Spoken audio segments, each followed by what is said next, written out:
para a política, para a cultura, para a educação, né? E nós todos somos desafiados a construir novos referenciais para a nossa atuação neste mundo. Então, esta me parece ser hoje uma das maiores tarefas que nós temos na área da educação para a cooperação. É verdade, Dino, sob a tua explanação, a cooperação ela é um dos fundamentos. Sem a cooperação não há vida, né? Agora, isto foi esquecido pela drenagem de séculos de nossos cérebros através de uma ciência muito estreita e que, se quiser avançar em conhecimento, tem que abrir essas fronteiras e não afundar este buraco. Mas, bom, só que isso é complicado. E eu vou encerrar, então, só com uma pergunta para mostrar como isso é muito complicado. Eu pergunto para mim, para vocês, para nós todos, como podemos encontrar coragem para desafiar o nosso modo de pensar, o nosso modo de agir, que sempre aceitamos como uma verdade absoluta nos últimos séculos, nos últimos tempos, através das gerações, mesmo quando parece claro que o sistema construído e fundamentado por esses conceitos está prestes a destruir a si mesmo. Nós estamos vendo que nós estamos nos destruindo com este modelo, mas cadê a coragem para desafiar a nossa forma de pensar e de agir, né? É claro que muita gente, nós e tantos de vocês e tantos outros, estamos nisso, mas a humanidade em si ainda está encantada com a possibilidade que a ciência positiva da afirmação da certeza, da definição de que o ser humano é egoísta por natureza e que, ao buscar egoisticamente aquilo que ele quer individualmente, vai se gerar o bem comum, né? O que nós estamos vendo não é bem assim. 80% da humanidade ficou fora daquilo que se conquistou de melhor com a ciência que nós fizemos até hoje. E, diante disto, a humanidade não aguenta. Será violência, criminalidade, alcoolismo, droga, desespero, guerras e assim por diante. Nós precisamos mudar os rumos. Este é o grande desafio. Um desafio e talvez um peso forte demais, pesado demais para colocar em ombros individualmente, mas cooperativamente, através das gerações também se coopera, nós poderemos fazer isto. Certamente, muitos dos nossos antepassados, uma maior parte do trabalho deles, eles não usufruíram. Nós estamos usufruindo hoje.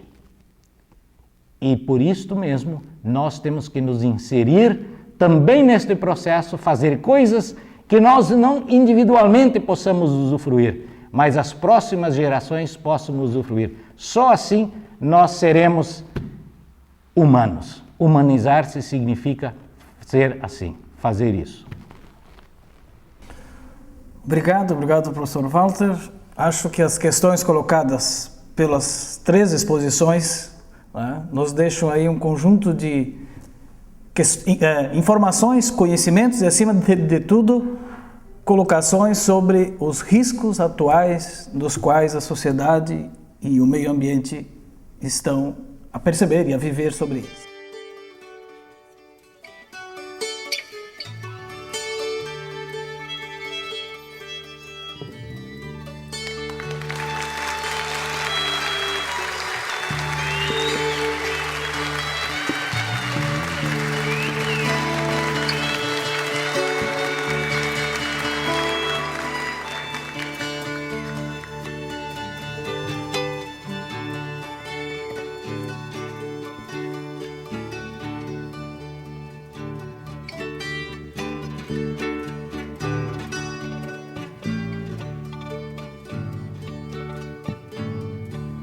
Amanheceu, peguei a viola, botei na sacola e fui viajar.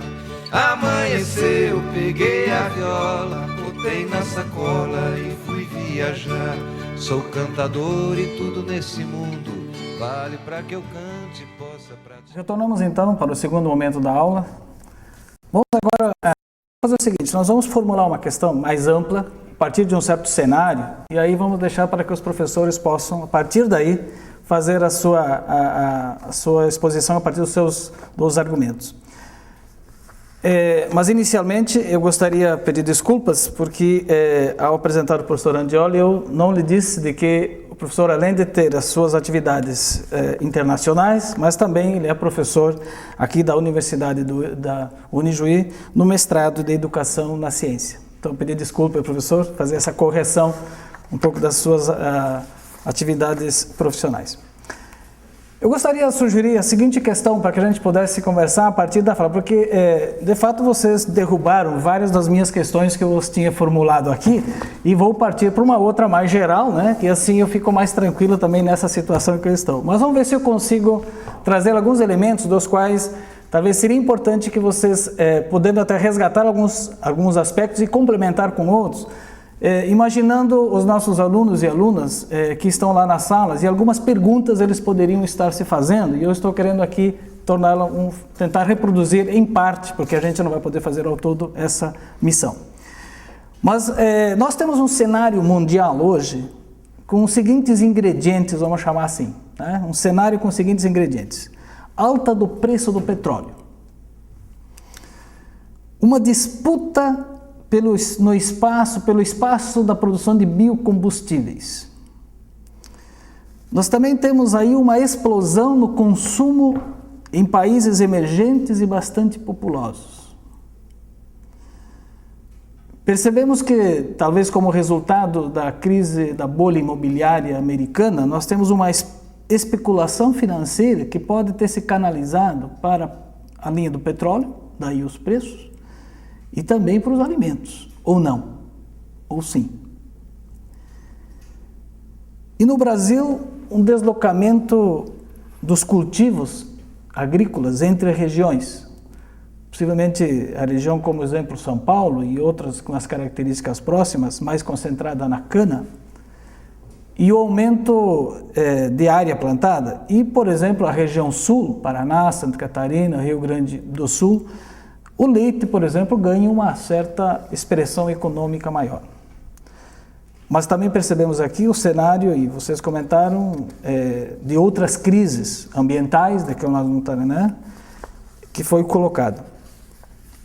Assim nós poderíamos fazer algumas perguntas, por exemplo, este cenário mais geral é um cenário que podemos chamar de uma onda mais passageira?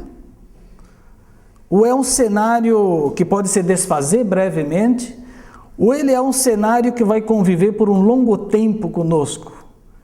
E neste cenário, a gente poderia imaginar como é que a agricultura familiar e a cooperação pode cumprir um papel. O professor Walter Franz nos colocou aí que a cooperação, Dino, a partir do que tu disseste, ela é também entre gerações. Isso nos dá uma noção de tempo.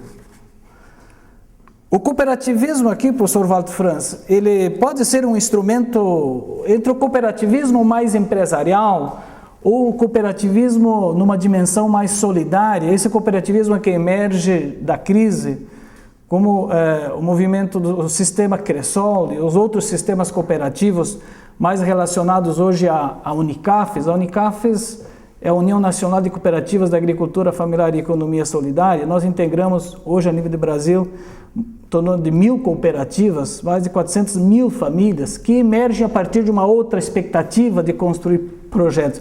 Como esses dois cooperativismos podem dialogar e também qual é a perspectiva que nós poderíamos, eu acho que a partir da sua experiência, podem estar colocada nesse cenário para nós. Talvez aqui, Andreoli, talvez queria ver contigo, socializar uma pergunta que os nossos alunos possam estar desejosos de ver, mas se os países avançados, através do seu pacote tecnológico da Revolução Verde, chegaram aos países da América Latina, dos países mais pobres, destruíram as suas culturas, as suas agriculturas. E hoje nós vemos aí a falta de alimento, nós vemos as questões ligadas ao meio ambiente. Como é que esse cenário, como é que tu poderias nos dar algumas ideias de como é que se colocaria isso? E poderíamos nos perguntar, aqui ficamos à vontade a todos, neste cenário maior, como é que os países mais pobres, qual é o custo para os países mais pobres? O Brasil também tem uma parte da população, como o professor Walter Franz nos disse, uma grande parcela da população é considerada pobre e não tem acesso. Como é que essa população vai pagar, vai assumir esse custo que está colocado? Talvez aqui eu acho que temos aí algumas perguntas, deixaria vocês à vontade para a gente percorrer. E vamos também deixar à vontade para o professor Andreoli, que ele também está lançando um livro, e aí eu deixaria para ele, depois justamente fica a curiosidade para vocês, mas queria dizer para o professor Andreoli que sinta-se à vontade para poder colocar algumas questões sobre o seu livro e um pouco sobre o debate do qual ele vem fazendo, que já está relacionado certamente com a exposição inicial da qual ele já comentou. Então, ficaria à vontade, professor Andreoli, queres iniciar o nosso bate-papo? Eu acho que a questão fundamental que se coloca no debate sobre a produção de alimentos é o que, por quê, como, por quem e para quem alguma coisa é produzida. E nos últimos anos nós vimos que com alimentos é possível fazer dinheiro. As mais diversas formas, e uma das formas de fazer dinheiro com alimentos é conseguir colocá-los à disposição de países que estavam em condições de produzi-los eles mesmos, mas colocá-los em tais condições que a produção de alimentos naqueles países seja destruída e se gere uma dependência dos alimentos produzidos por outros. A Europa tem feito muito isso. Vou colocar um caso assim bem polêmico para nós. Frango do Brasil é exportado para a Europa. Os europeus têm comido lá o peito, as partes que lhe interessam, e aquilo que os europeus não querem é exportado gratuitamente para a África para combater a fome na África. O que acontece com esse frango entrando na África é que se destrói a produção de frangos lá, porque não há condições de competir com essas doações de alimentos. Essa é uma forma de dependência com um certo espírito de solidariedade ou até de assistencialismo, como se estivessem ajudando os países pobres. Nós sabemos que a produção de alimentos hoje no mundo é maior do que a capacidade que os seres humanos têm de comer. O nosso problema é como os 842 milhões de seres humanos que passam fome possam ter acesso a essa comida que hoje é inclusive destruída para que os preços no mercado internacional não venham a cair. Então a primeira questão que me parece importante dizer não é por falta de produtividade ou por pouca produção de alimentos existentes no mundo que nós estamos com o problema da fome. Se nós olharmos para o Brasil, nós produzimos demais soja para alimentar vacas, suínos e bovinos dos europeus, dos norte-americanos, dos chineses, ou para encher os seus tanques com biodiesel. Agrodiesel, eu diria, porque esse diesel não tem nada a ver com bio. É a destruição da vida produzindo combustível para os países ricos. Nós produzimos demais soja, nós produzimos demais café, nós produzimos demais algodão, nós produzimos demais monoculturas que nós não comemos. E nós produzimos muito pouco arroz, muito pouco feijão, muito pouca mandioca que o Brasil acabou importando. Com o dinheiro das assim chamadas divisas do superávit da balança comercial, resultante das exportações agrícolas. Essa é a grande armadilha. Para colocar isso de uma forma bem objetiva, assim, bem concreta, o Brasil é o maior produtor de café do mundo. A Alemanha é o maior exportador de café refinado do mundo, sem produzir um pé de café. Não é só no café isso. É essa política de dependência, de geração de dependência que nós conhecemos há mais de 500 anos no Brasil. Então, quando nós falamos em produção de alimentos, nós estamos falando também de uma questão política. Nós estamos falando da soberania alimentar de uma população. Determinadas tecnologias, e aqui já falamos várias vezes disso, como a transgenia, têm proporcionado a algumas empresas o poder de se apropriarem de recursos naturais e colocarem esses recursos naturais que deveriam estar à disposição de todos a serviço dos lucros de algumas empresas, que são as que faturaram com essa assim chamada crise dos alimentos, que é muito mais resultado de uma especulação com alimentos do que por falta de alimentos ou porque alguns povos nesse mundo, como os indianos e os chineses, estariam começando a se alimentar, e até isso é visto como um problema. Então, claro que nós temos os outros fatores que foram colocados antes, mas principalmente a concentração que está havendo no sistema alimentar no mundo tem contribuído para que a fome tenha aumentado. No Brasil, não significa dizer que essas empresas controlem a produção de alimentos, mas elas estão controlando o que se faz com a terra. Nós estamos concentrando a terra na mão de algumas empresas que passam a produzir soja, etanol, agrodiesel e celulose. Esse seria, assim, o futuro da agricultura brasileira e, com isso, nós produzimos mais fome, porque nós estamos excluindo do acesso à alimentação aqueles que poderiam produzir para se alimentarem a si mesmos e que estariam em condições de produzir mais para abastecer um mercado local e regional. Esse tipo de agricultura está sendo destruído. Esse tipo de agricultura que é responsável pela alimentação da maior parte das pessoas nesse planeta. Eu diria 70% das pessoas desse mundo. Essa é a agricultura familiar. Essa é a agricultura que não recebe subsídios na forma como deveria receber. O debate sobre subsídios também já é uma questão importante a ser analisada, porque na Europa quem é subsidiado é aquele que não precisa do subsídio. E é aquele que, por ser subsidiado, aumenta a sua produção de tal forma que depois o governo, para dar conta dos excessos de produção, para que os preços não baixem no mercado, continua subsidiando para que esses produtos entrem no mercado internacional e aí destruam a produção em outros países e a nova dependência gerada. Com referência ao caso dos transgênicos, que também veio com essa promessa do combate à fome, é claro que ninguém, eu acho que poderia acreditar que a Monsanto, a Syngenta, a Bayer ou a BASF estariam interessadas em combater a fome. Eles estão interessados em aumentar o seu poder de controle sobre a produção de alimentos, desde a gênese do alimento, que é a semente. Nunca na história da humanidade se conseguiu um domínio tão grande sobre a produção de alimentos, porque até hoje nunca era possível determinar, a partir de uma técnica, a apropriação dos resultados dessa tecnologia. Hoje isso é possível. Hoje nós temos com a transgenia, e tem algumas tecnologias que ainda estão por vir, que permitem que algumas empresas possam controlar, de fato, que planta vai ser cultivada, onde ela pode ser cultivada, que tipo de insumos se vai utilizar, que são os insumos que essas empresas têm a oferecer, para quem essa comida é produzida, e aí um problema ético, inclusive.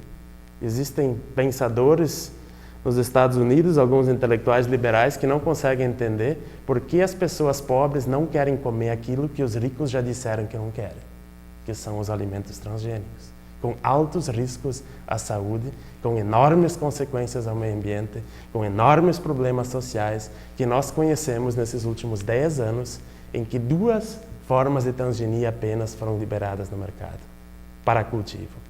É uma planta resistente a um herbicida e uma planta resistente a determinados insetos, e que depois de 5 anos passa a perder a sua validade como tecnologia, porque precisamos acrescentar novas tecnologias a ela para que ela possa continuar sendo eficiente.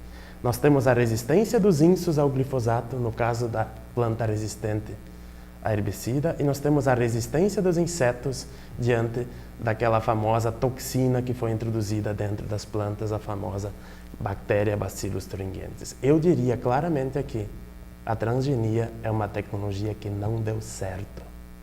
apesar de não ter dado certo, existe um lobby enorme sobre parlamentos, sobre governos, existe uma forte pressão da mídia, um instrumento, um aparato todo de propaganda para cima da sociedade, para fazer com que a sociedade consuma aquilo que ela não está disposta a consumir, simplesmente porque estão obrigando o agricultor a produzir só de uma forma, a não conseguir mais produzir de outra forma.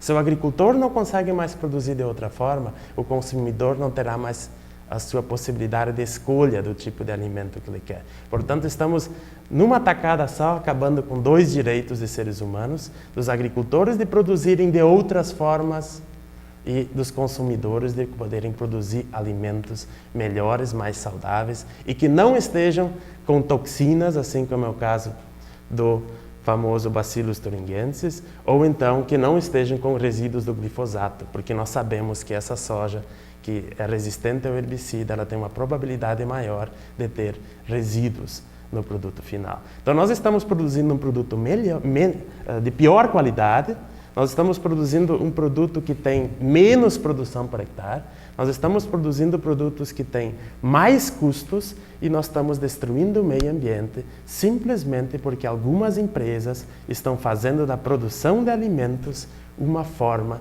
de enriquecimento de uma forma que nunca se viu na história da humanidade.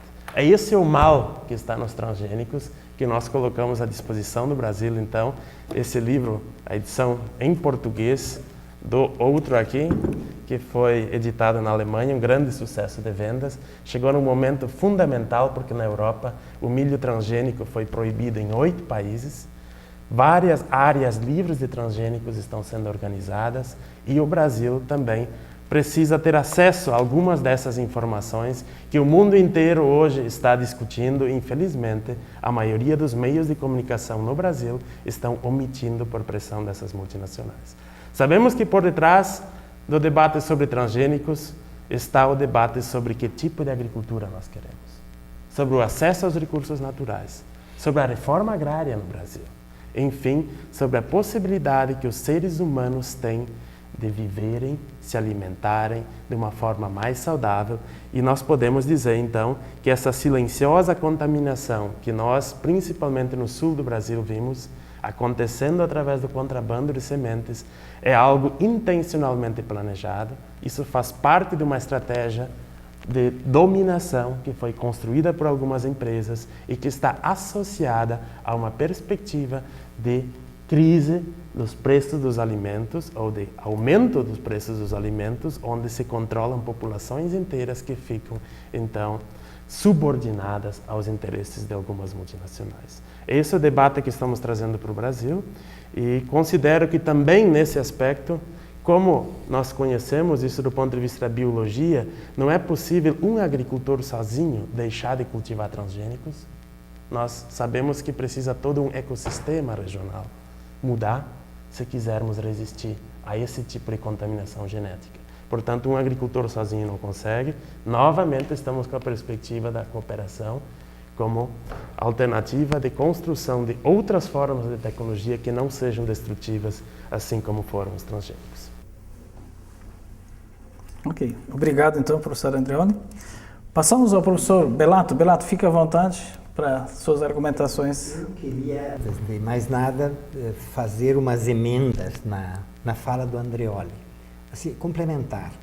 Por exemplo, se argumenta que, pelo fato dos chineses estarem comendo, e indianos, há uma subida de preços e, portanto, uma escassez de alimentos. É que a gente esquece, na verdade, que o que está acontecendo na China hoje é um processo de destruição em grande escala da agricultura chinesa. E essa agricultura chinesa é que sustentava o 1 bilhão e 300 milhões de habitantes.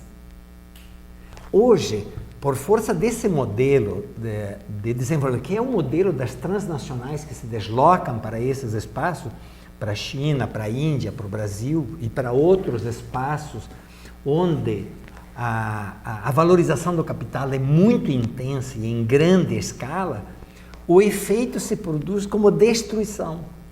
Então, não é verdade que os chineses comam mais agora. Simplesmente, o que eles produziam antes deixou de ser produzido.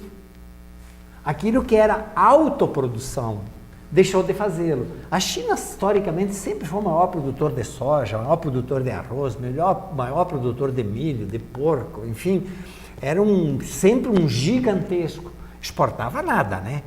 Porque tinha bocas bastante para comer essa alimentação.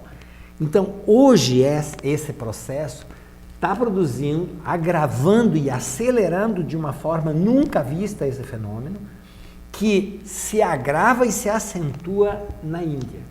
O dia que der uma crise, porque esse capital é muito especulativo e pode sair da China, como pode sair da Índia, como pode sair do Brasil, vai deixar contingentes aos milhões completamente desprotegidos das condições mínimas de se alimentarem. E se nós olharmos agora para a África, né, que aparece frequentemente na imprensa como um país, como um continente trágico, e é trágico, só que se esquece, e aí a ênfase do frango europeu, do resto do frango europeu que vai para lá, dos alimentos excedentes que vão para lá e que acabam destruindo as condições da autoprodução africana. A produção africana, camponesa, apesar de todos os impactos que a África tem sofrido com o tráfico de escravos, né, e das guerras depois que o colonialismo produziu, se manteve relativamente intacto, em condições de a população camponesa, que era de longe majoritária na população, se veja em condições de não mais produzir seus alimentos. E migram para as cidades, migram em busca de outras alternativas, ou se tornam absolutamente indesejáveis quando chegam às metrópoles de quem eles foram colônia. E lá são violentamente perseguidos, né, com políticas que nós sabemos que toda vez que a direita e mesmo o centro na Europa tomam o poder. Berlusconi, por exemplo, que é um conhecido mafioso, né, e ao mesmo tempo fascista declarado, não deixa por menos. Ganha as eleições exatamente jogando a população italiana contra essa população de imigrantes. Então, o quadro de instabilidade, que pode se repetir, por exemplo, no continente brasileiro, e esse é um dado interessante, as monoculturas destroem não só os sistemas ecologicamente construídos há milênios, como, na verdade, destroem a segurança alimentar. Não tem... E para a gente medir o poder que esses grupos internacionais aliados a frações do governo postadas e à imprensa, é só acompanhar o que acontece com as papeleiras aqui do Rio Grande do Sul. As papeleiras querem ou pretendem plantar em área de fronteira onde constitucionalmente não se pode vender terra. Porque é uma questão de segurança. Até tal extensão não se pode vender. Porém, as papeleiras querem comprar aquelas terras.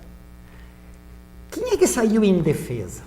Os jornais locais, o governo local, que inclusive mudou o secretário de Meio Ambiente, e estão propondo a mudança da Constituição do país.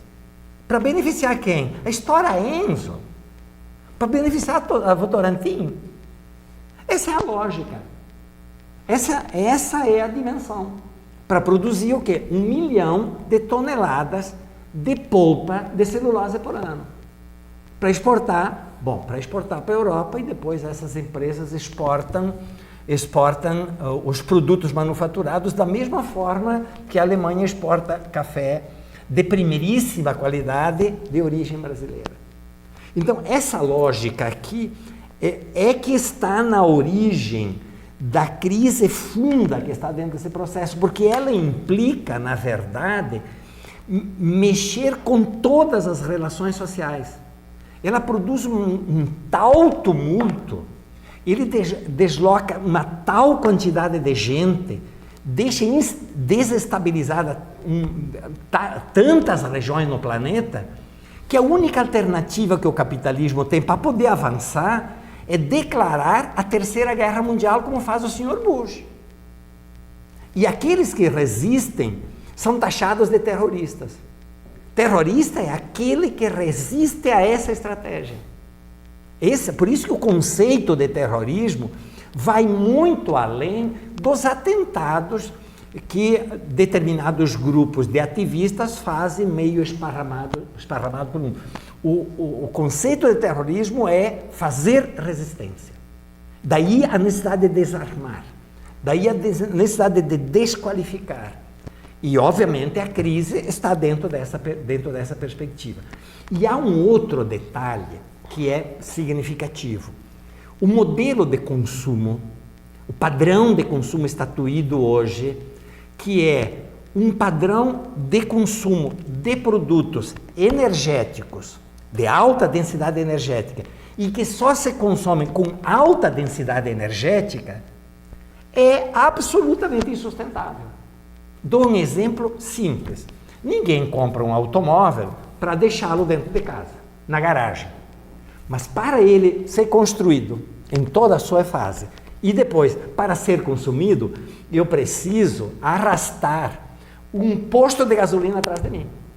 Não tem outra alternativa. O próprio fenômeno hoje que nós assistimos de um boom de consumo de automóveis e de produção de automóveis é uma catástrofe que, na verdade, precisa ser repensada na sociedade brasileira. E mais, que para mim aí estaria um dado importante. O sistema de produção e o sistema de consumo, que é um sistema de produção que precisa se ampliar, inclusive, para setores médios e das camadas subalternas da sociedade, faz com que os produtos sejam cada vez menos seguros, de um lado, e cada vez mais previamente sucateáveis. Ou seja, eles são estruturalmente feitos para durarem um determinado tempo. Só que todo o sistema de produção foi pensado dessa forma. E a lógica básica dele é simples. Esse sistema não está se pagando. Ele não se amortiza. E é fácil de a gente ver. Vocês que têm computadores, vocês amortizaram com trabalho os computadores de vocês? Duvido. Ele sucateia antes de você pagar metade do valor dele, sob a forma de trabalho. Mas eu usei o computador. Não é verdade. Você não trabalhou ele no sentido de transferir o seu valor para o trabalho. Quem paga essa diferença? Este buraco enorme